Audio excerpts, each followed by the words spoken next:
बिस्मिल्लाहिर्रहमानिर्रहीम। मैं हूं मोहम्मद आसिफ चौधरी और इंस्टीट्यूट ऑफ टैक्स प्रोफेशनल का मैं बड़ा मशकूर हूं जिन्होंने आज एक बहुत ही इम्पोर्टेंट टॉपिक पे बात करने का मुझे मौका दिया है। आज बिज़नेस रिकॉर्डर का 3 जनवरी 2026 का ये मजमून छपा हुआ है और मजमून बड़ा अहम है। ये जो आज की वीडियो मैं बना रहा हूँ ये पाकिस्तान के पॉलिसी मेकर्स के लिए, पाकिस्तान के स्टूडेंट्स के लिए, पाकिस्तान के असातिज़ा के लिए, इंडस्ट्रियलिस्ट के लिए और एंटरप्रेन्योर्स सब के लिए इक्वली इम्पोर्टेंट है। इसमें मैं बताना चाह रहा हूँ कि जो पाकिस्तान में अनएम्प्लॉयमेंट है ये कोई जियोग्राफिकल अफेक्ट नहीं है, ये कोई ऐसा अफेक्ट नहीं है कि ये वैसे ही हो गया, पूरी दुनिया में चल रही है और इसमें आ गई है, बल्कि मैं समझता हूँ और ये मजमून जो लिखा गया है उसके मुताबिक ये एक मैन्युफैक्चर्ड है, खुद अनएम्प्लॉयमेंट के लिए रोल क्रिएट किया जा रहा है। पॉलिसी मेकर इसमें हेल्पफुल हो रहे हैं कि इसको बनाया जाए, बढ़ाया जाए। अब जो इसका ब्लूप्रिंट है, स्टेट का जो फेलियर है उसके बारे में आपको बताया जाएगा, तो इसको हम शुरू करते हैं। सबसे पहले तो ये है कि वाई दिस क्राइसिस मैटर, क्यों मैटर करता है। मैटर इसलिए करता है कि पाकिस्तान की एक लार्ज नंबर ऑफ जो यूथ है, पाकिस्तान के पास बहुत बड़ी यूथ रही है और अवेलेबल अभी है, जिनसे में बहुत एनर्जी है और उनकी एनर्जी जो है किसी प्रोडक्टिव काम के लिए यूज़ की जा सकती है, लेकिन वो अनएम्प्लॉयड है। क्यों? उसकी वजह यह है कि हमारा जो सिस्टम है, पाकिस्तान की जो इकॉनमी है उसको इस तरह का बना दिया गया है नहीं, वो उसको इस तरह का बना दिया गया है कि उसमें जॉब की अब्जॉर्प्शन बहुत वीक है, लोगों के लिए जॉब्स क्रिएट नहीं हो रही। उसकी वजह क्या है वो भी मैं सारी आपको बताऊंगा और फिर मैं आपको बताऊंगा इसका हल क्या है। उम्मीद है कि आप मेरे साथ रहेंगे तो ये सारी चीज़ें समझ जाएंगे। इसी तरह जो आपको पता है कि हमारे मुल्क की जो है सोशल एंड पॉलिटिकल इनस्टेबिलिटी वो डे बाई डे बढ़ती जा रही है, जिसकी वजह से बिजनेसेस वो हैं वो प्रॉपर काम नहीं कर रहे और काम ना करने की वजह से जॉब की एब्जॉर्प्शन जो है वो कम हो रही है और एम्प्लॉयमेंट जो है कम हो रही है, तो अनएम्प्लॉयमेंट जो है वो बढ़ती जा रही है। अगर मैं बात करूं कि हमें प्रेजेंट क्या किया जाता है कि अनएम्प्लॉयमेंट है कितनी और एक्चुअल कितनी है, तो ये अगर आप इकोनॉमी से इंटरेस्ट रखते हैं तो जो ऑफिशियल स्टैटिस्टिक्स है उसके मुताबिक बताया जाता है कि पाकिस्तान में जो अनएम्प्लॉयमेंट का रेट है 7% है, लेकिन ये गलत है। As per today's article of Business Recorder जो इंडिपेंडेंट एस्टिमेट्स हैं अनएम्प्लॉयमेंट के वो 22% हैं। तो ये जो बताया जाता है कि सिर्फ 7% है, एक तो ये बिल्कुल गलत है, बल्कि 22% मीन आप ये कह लें कि हमारा जो फोर्थ पार्ट है वो अनएम्प्लॉयड है और अनएम्प्लॉयमेंट इज लार्जली इनविजिबल, तो उसको इग्नोर किया जा रहा है और ये इग्नोर नहीं होनी चाहिए, ये मुल्क की इकॉनमी के लिए बहुत ज़रूरी है। अगर मैं आपको स्टैटिस्टिक्स बताऊं, ग्राफिकली रिप्रेजेंटेशन इसकी दूं, तो उसमें जो official versus real unemployment rate है, ऑफिशियल जो है जैसे कि मैंने आपको बताया कि डिक्लेयर हमेशा किया जा रहा है कि 7% है, लेकिन ये रियल जो है ये अप टू 22% तक इसका है, तो ये एबनॉर्मल सिचुएशन है। तो अगर हम इसको डेमोग्राफिक प्रेशर के तौर पर देखें तो वो क्यों बढ़ रहा है और क्या इसका डेमोग्राफिकली प्रेशर्स क्या है कि 2.2 million youth enter in the labour force annually. तो एनुअली हमारी जो 2.2 मिलियंस 2 करोड़ 22 लाख लोग हर साल एंटर होते हैं, लेबर फोर्स में एंटर हो रहे हैं। जीडीपी ग्रोथ जो है हमारी सिर्फ 3% है, वो इसमें से सिर्फ इसमें हाफ जो है उनको ऑब्जॉर्व कर सकती है, पूरे को वो ऑब्जॉर्व नहीं कर सकती। तो ब्लॉकेज हो गया है अनएम्प्लॉयड की एक्सपेंडिंग, तो जो इसमें एंट्रेंस है लोगों की रोज़गार की वो ब्लॉक है, जिसकी वजह से अनएम्प्लॉयमेंट जो है वो बढ़ती जा रही है और डे बाई डे बढ़ती जा रही है। तो इसमें अगर हम इंस्टीट्यूशनलाइज फेलियर की बात करें, अदारे हमारे पास हर तरह के हैं, हर तरह की प्लानिंग के अदारे हैं, लेकिन अगर वो अदारे अपना काम नहीं करेंगे तो क्या उसमें तरक्की हो सकती है? इंस्टीट्यूट है, आप देखें कि आपने एक बॉडीगार्ड रखा हुआ है, आपने एक आपका वॉचमैन है। अब वॉचमैन जब खड़ा है वो किसी को आने जाने हुए पूछता ही नहीं है कि चोर आया है आके चोरी करके घर से ले गया और वॉचमैन ने पूछा ही नहीं, तो क्या उस वॉचमैन की कोई है फ़ायदा है उसके रखने का? तो इसी तरह अदारे जो हैं जब उस पर काम ही अपने फोकस ही नहीं करेंगे तो क्या उन अदारों का क्या फ़ायदा होगा? ये पॉलिसी मेकर के सोचने की वजह ज़रूरत है, और स्टूडेंट के सोचने की ये ज़रूरत है कि कंपटीशन बहुत टफ है और आपको बहुत मेहनत करनी है। जो प्लानिंग है वो एग्जीक्यूशन से बहुत दूर है, लाइक डिवोर्स हो गई है उसको, वो तो एग्जीक्यूट कर ही नहीं रहा प्लानिंग जो है।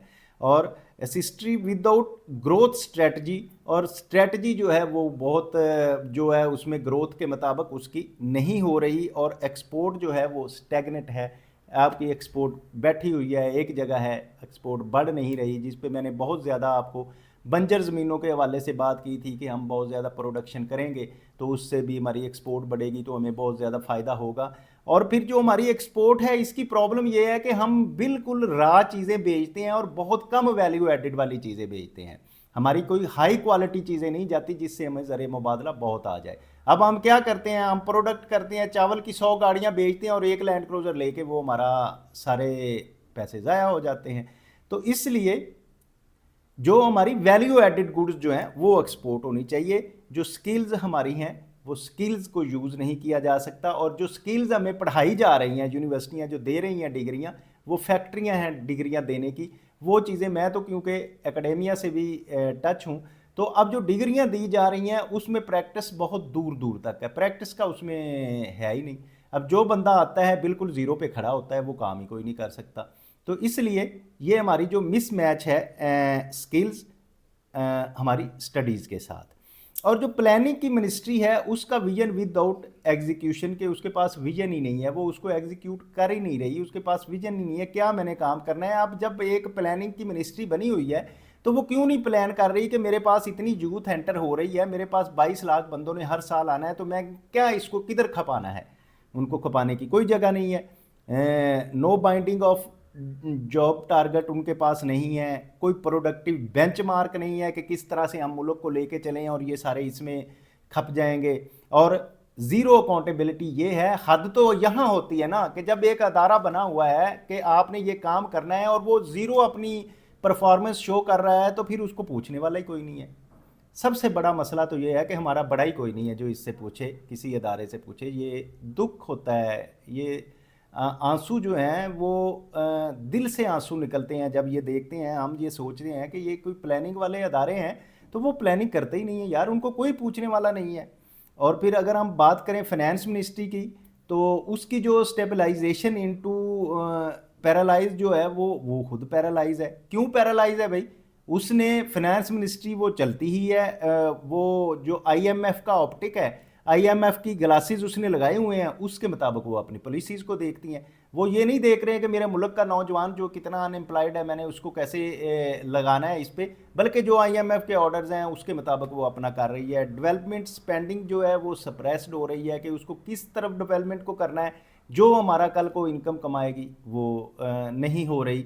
और जो एसएमईज हैं तो वो भी, उनका भी बुरा हाल है, उनका गला दबाया जा रहा है, उनको जो है आगे तरक्की नहीं करने दी जा रही। तो ये सारी सिचुएशन से इस तरफ आती हैं कि हमारी इंडस्ट्री बंद हो रही है और हमारा जवान जो है अनएम्प्लॉयड डे बाई डे होता जा रहा है।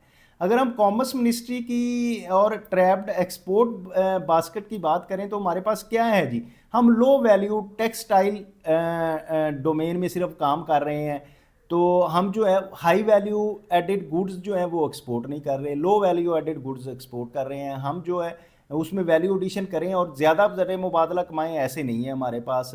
तो हमारी मिनिमल जो डाइवर्सिफिकेशन है, हम वैल्यू ऐड बहुत कम उसमें करते हैं और वीक वैल्यू चेन इंटीग्रेशन है हमारी। तो इसलिए कॉमर्स इंडस्ट्री इसमें भी काम कुछ ऐसा नहीं कर रही कि हमारा जवान जो है उसको इस तौर पे यूज़ किया जाए कि वो वैल्यू ऐड इसमें करे और वो भी काम पे लगे और हमें भी ज़र मुबादला ज़्यादा से ज़्यादा आए। इंडस्ट्रीज़ मिनिस्ट्री की हम बात करें अगर, तो वो भी प्रोटेक्टिंग इन एफिशिएंसीज हैं उनमें भी। तो अब क्या है, टैरिफ की शील्ड की जो मोनोपलीज हैं वो उसका बहाना है, लेबर इंटेंसिव सेक्टर इग्नोर्स कर दिए जाते हैं कि जहाँ लेबर से काम लेके ज़्यादा आप चीज़ें वैल्यू ऐड करके एक्सपोर्ट करें, नहीं है, प्रोडक्टिविटी जो है उसको सेक्रीफाई किया जाता है। तो ये मिनिस्ट्री ऑफ इंडस्ट्री है। और एजुकेशन मिनिस्ट्री जो है, एजुकेटेड अनएम्प्लॉयमेंट बढ़ती जा रही है। एजुकेटेड अनएम्प्लॉयमेंट क्यों बढ़ती जा रही है कि जो डिग्री है उनकी इन्फ्लेशन हो रही है। जो यूनिवर्सिटियां हैं वो डिग्री पैदा करने की फैक्ट्रियां बनी हुई हैं, और वो डिग्री ले के नौजवान जो हैं वो प्राइवेट सेक्टर को मिलियंस रुपीस दे के जब मार्केट में आते हैं तो वो कुछ करने के काबिल नहीं होते। हैरानगी ये होती है कि वो फीस अगर लाख रुपया दे के पढ़ रहा है तो मार्केट में आता है तो उसको 20,000 रुपया सैलरी मिलती है। तो ये क्या डिग्रीज हमें दी जा रही हैं, एजुकेशन मिनिस्ट्रीज इसमें क्या कर रही हैं, तो उसकी मार्केट के साथ रेलेवेंस ही नहीं है। पढ़ के कुछ और आ रहे हैं, हमारे मार्केट में किसी और चीज़ की तो ज़रूरत है। हम टेक्निकल एजुकेशन को निगलेक्ट कर रहे हैं जिसमें वैल्यू ऐड होनी चाहिए थी। टेवटा अपना काम नहीं कर रहा। पंजाब टेक्निकल बोर्ड जो है, वो जो अदारे थे वो खंडर बने हुए हैं जिन्होंने जाके वैल्यू ऐड करके इसमें करना था। तो इसकी तरफ भी सोचने की ज़रूरत है। अब हमारा ओवरसीज पाकिस्तानी जो है उसकी मिनिस्ट्रीज़ क्या कर रही है जी। मिनिस्ट्रीज़ क्या, हम बड़ा कहते हैं जी हमारा जो है पाकिस्तानी बहुत अच्छे हैं, बाहर के जो हमें पैसे पे पैसा भेजे जा रहे हैं, लेकिन ये भी देखें ना यार, हमारा कितना ह्यूमन रिसोर्स जो है वो ड्रेन हो गया है, वो सारे बाहर चले गए हैं। और उनका जो पैसा तो आ रहा है लेकिन हमारे पास जो एक्सपर्ट लोग हैं वो भी नहीं है। हमारे तकरीबन 8 लाख वर्कर्स जो हैं वो एक्सपोर्ट होते हैं एनुअली। 8 लाख लोग जो हैं पाकिस्तान से बाहर चले जाते हैं, जिसमें ब्रेन ड्रेन, आम बंदे को तो कोई नहीं लेगा, अब निकम्मे को कौन लेगा। अब क्या होता है, जो हाई लेवल का डॉक्टर होता है वो चला जाता है, जो हाई लेवल का इंजीनियर होता है वो चला जाता है, जो ह्यूमन कैपिटल हमारा जो है वो सारा लॉस्ट हो रहा है। उसमें अगर हम बात करें प्रोविंशनल गवर्नमेंट्स की और डेवोल्यूशन विदाउट रिस्पॉन्सिबिलिटीज़, तो ये मैं अक्सर बात करता होता हूँ जब फाइनेंस की बात करता हूँ। तो जो प्रोविंशनल गवर्नमेंट्स हैं वो अपनी रिस्पॉन्सिबिलिटीज़ पूरी नहीं कर रही, तो उनको भी चाहिए कि ऐसा करें। इंडस्ट्रीज़ का या लेबर के उनके जो डिपार्टमेंट्स हैं वो सिर्फ रिश्वत के गढ़ नहीं होने चाहिए, बल्कि वो काम इस तरह से करें कि उसमें स्किल्ड लेबर जो है वो डेवलप करें, स्पेंडिंग का फोकस करें ऑन सैलरीज़, और जॉब क्रिएशन की तरफ जाएं कि जो प्रोडक्टिव जॉब्स हों। तो इसमें जो है ये प्रोविंसेस जो हैं ये इनका किरदार भी कोई बहुत अच्छा नहीं है। अब मैं अगर बात करूं कि हमारा एनुअल स्किल्ड लेबर जो है वो आउटफ्लो हो रहा है, तो कितना आउटफ्लो हो रहा है आप ये देखें। मेरे पास ये डॉक्टर्स हैं, तो डॉक्टर्स की अगर हम बात करें तो ये तकरीबन कोई 12,000 डॉक्टर जो है हर साल हम बाहर भेजते हैं, हमारे चले जाते हैं। इंजीनियर्स की अगर बात करें तो ये तकरीबन 22-23 जो है हज़ार हैं वो हर साल जाते हैं। इसी तरह ये अकाउंटेंट हैं, जो अकाउंटेंट तकरीबन 7-8 हज़ार हैं, और जो स्किल्ड लेबर है हमारी वो तकरीबन 1.5 लाख के करीब जो हर साल वो ड्रेन होती है, क्योंकि हमारे पास कैपेसिटी नहीं है। हमारे पास हर रिसोर्स होने के बावजूद, हर मिनिस्ट्री होने के बावजूद हम उस पर काम ही नहीं कर रहे। तो ये पॉलिसी मेकर को मैं तनकीद नहीं कर रहा, कतन मेरा मकसद तनकीद करने का नहीं है। मेरा मकसद ये है कि इसको एजुकेट करने का है, और मेरा मकसद ये है कि पॉलिसी मेकर ज़रा अब आंखें खोल लें। ये वक्त गुजरेगा, वक्त के साथ साथ बर्डन बढ़ता जाएगा। तो आप अभी फ्लॉप हैं तो आगे वक्त में आप क्या करेंगे। अब मैं बात कर रहा हूँ 2029 की, ये जो आर्टिकल था उसके हवाले से मैं बात कर रहा हूँ, the point of no return, कि हमारे पास 2 करोड़ प्लस अनएम्प्लॉयड पीपल होंगे। अब ये सोचें कि अब जब हमारी आबादी में 2 करोड़ प्लस जो अनएम्प्लॉयड होंगे, वो कहीं ना कहीं तो कोई गलत काम करेंगे ना। वो क्या करेंगे, वो चोरी डकैती करेंगे, वो किसी हजूम की तरह मारधाड़ करेंगे, वो पॉलिटिकल इंस्टेबिलिटी लाएंगे, वो सब 2 करोड़ कोई आम छोटी फिगर नहीं है आपके पास। तो वो लोग जो जब एम्प्लॉयड होंगे तो उनका क्या होगा। तो 60% हमारी इनफॉर्मल लेबर होगी, कि जो वो ऐसे लोग होंगे जिनको और कुछ नहीं करना आता, सब बेसिक पे काम कर रहे होंगे। स्किल्स की हमारे पास शॉर्टेज होगी, मैस जॉबलेस लोगों की होगी, और राइजिंग अनरेस्ट, ज़ाहिर है ये फिर अनरेस्ट होगा, इनस्टेबिलिटी होगी मुल्क में। अगर हम इसकी प्लानिंग नहीं करेंगे तो हमें ये प्रॉब्लम्स क्रिएट होंगी। तो इसका अगर मैं अनअवॉइडेबल कंक्लूजन की बात करूं तो Pakistan does not lack of talent, इसमें कोई शक नहीं है कि हमारा टैलेंट बाहर के मुल्कों में जाके बहुत अच्छे अदारे चला रहा है और बहुत अच्छा काम कर रहा है और बहुत अच्छी ऑर्गेनाइजेशन चल रही हैं। तो हमारे टैलेंट की कोई कमी नहीं है, लेकिन जो हमारी मिनिस्ट्रीज़ हैं, जो हमारे डिपार्टमेंट्स हैं, उनमें जो है वो प्रॉपर प्लानिंग नहीं हो रही कि उनको यूज़ किस तरह करे। It's lacks the intent and accountability. ज़ाहिर है अगर इनकी अकाउंटेबिलिटी नहीं हो रही, भाई आप एक अदारा चला रहे हैं, उस अदारे ने अपने टारगेट अचीव नहीं किए तो उसको किस तरह से आपने टारगेट करना है।